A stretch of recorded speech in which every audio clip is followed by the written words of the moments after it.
Age 82 సంవత్సరాలు. నాకు అందరికన్నా ఇష్టమైన వస్తువు ఏదంటే బయోగ్రఫీస్ చదివేది. ప్రపంచంలో అందరి పెద్ద మనుషులు బయోగ్రఫీస్ ఉన్నాయి. నా దగ్గర 3000 పుస్తకాలు ఉన్నాయి. ఆ పుస్తకాలలో గద్దరన్న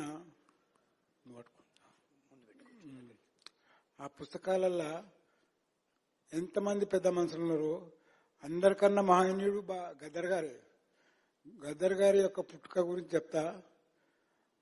మిలింద్ యూనివర్సిటీలో వాళ్ళ నాన్నగారు బుద్ధిస్టు. గద్దర్ గారి నాన్నగారు బుద్ధిస్టు. గద్దర్ గారు చనిపోయేటప్పుడు ఆయన దహన సంస్కారం కూడా బుద్ధిస్ట్ ప్రకారమే జరిగింది.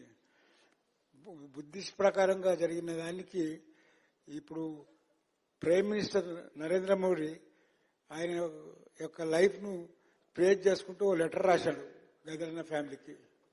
ఈ సంజయ్ గారు మినిస్టర్ ఆయన ఏ చరిత్ర చదవాలి, గద్దర్ గారి చరిత్ర మొత్తం కూడా తెలియదు.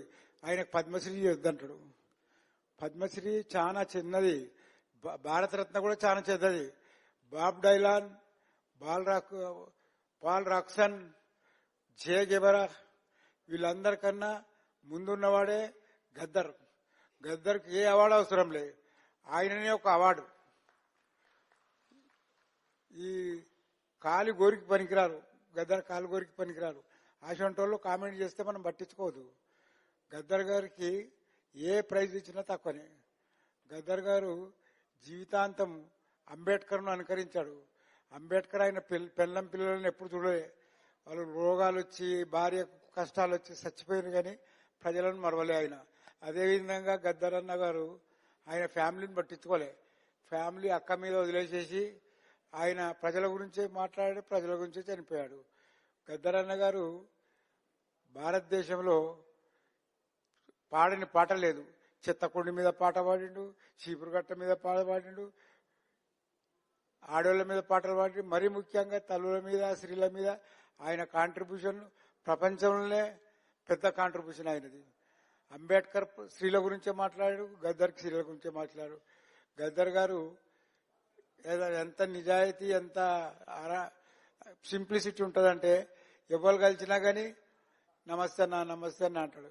ఆడోళ్ళు ఎవరు కలిసిన చిన్నోళ్ళు కానీ ముసలోళ్ళు కానీ అలా కాలు మొక్కుతాడు. అది ఎవ్వరిని తరం కాదు అసలు పనిచేస్తేందుకు. గద్దర్కి ఒక్కరికే సాధ్యం అది. గద్దర్ గారిని నేను కంపేర్ చేయాలంటే ఎవరు కంపేర్ చేసేందుకు ఎవరు లేరు. అంబేద్కర్ను కంపేర్ చేస్తే అన్ని తక్కువనే ఆయనకు. అందుగురించే గద్దర్ గారు మన అందరి ఇప్పుడు ఇంతమంది వచ్చిందంటే ఎవరైనా పైసలు ఇచ్చే రాలే. ఇక్కడ వేదిక మీద ఉన్న వాళ్ళు కారు కూడా మన ముందున్న వాళ్ళు కూడా అందరూ చదివి ఆయనను ప్రేమించి ఆయన త్యాగాలను గుర్తించి ఈ సమస్య చేశారు. నేను అందరికీ మళ్ళీ జై భీమ్, నమో బుద్ధాయ, జై తెలంగాణ, జై గద్దరన్న. థ్యాంక్ యూ సార్, చాలా మంచి సందేశాన్ని ఇచ్చారు. ధన్యవాదాలు. ప్రముఖ